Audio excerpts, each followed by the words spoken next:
Let me tell you guys about Belly Up Sports. Belly Up Sports is the internet sports bar. Go ahead and check out their website, www.bellyupsports.com, to read some great articles from great writers all across the country, from hockey, baseball, golf, soccer, you name it. Belly Up Sports is the premier, not your average website.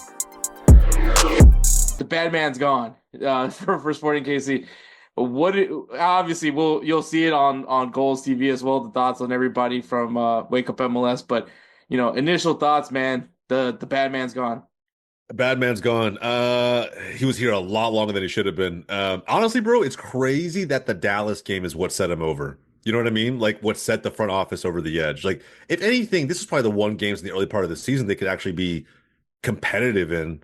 I feel like Sporting Kansas City for years has always kind of had somewhat of our number. They've done pretty well against Dallas. And this is not that great of a Dallas team just yet. They haven't gelled, even if it is Lucho Acosta, who had a banger, by the way. I mean, it's weird. I could have seen, like, had he gotten fired after a 7-0 ass whooping against LAFC, like, okay, yeah, respect, bro. I mean, like embarrassed like that, he's got to go. But I feel like they've been dealing with this kind of mediocrity, losing 2-1 on the road to a team that they're supposed to be competitive with. Bro, this is all the last 2 or 3 years. It's just, again, the timing is a little bit weird, but bro, he needed to be gone. Bro, in all honesty, Jim Curtin's name should be coming up a lot in this search, 100%.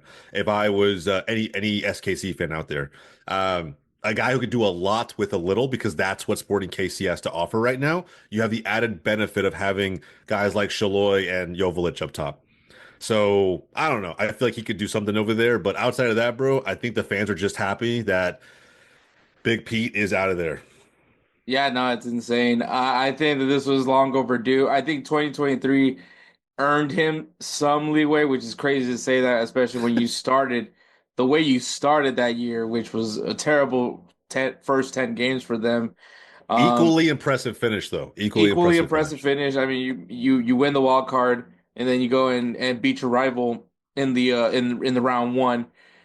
But aside from that, man, I don't know. This was like, I think last year, I don't think there was any redeeming qualities from the team. Like I said, Peter Vermes is just a straight up terrorist.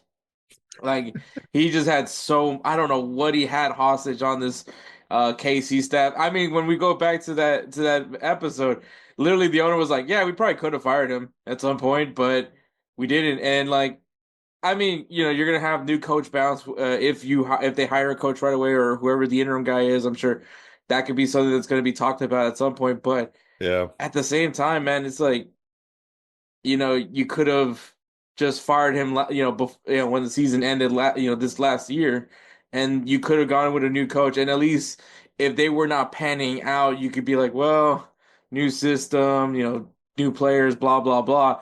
I don't know, man. I feel like KC kind of held themselves a bit back here.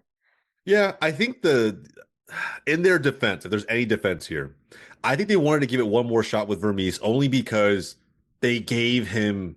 I think the leg he always had to stand on, if you will, is, hey man, this team has been declining for a few years now. You haven't really given me a real piece to go out there with, right? Like a real piece. They acquire Joveljic, and it's like, all right, man, there's no more excuses. Like at this point, we're giving you, the guy who's bagging goals in the MLS Cup final just last season. Now it's going to be when we want you to produce something, right? It doesn't have to be MLS Cup contender right off the bat, but you got to be competitive. And they were nowhere near that. Joveljic touched the ball, must have been like 15 times total in that game against Dallas, of all teams. Very mid team right now. And now that I talk myself through that part of it, I could see where they probably just had enough. But again, to play devil's advocate, I could see why at the beginning of the year they're like, all right, maybe Peter has a point. We gave him a new shiny toy to play with. Didn't pan out. We got to try and turn the season around while there's still enough time. So I'll be curious to see who they get in there. Who is that guy?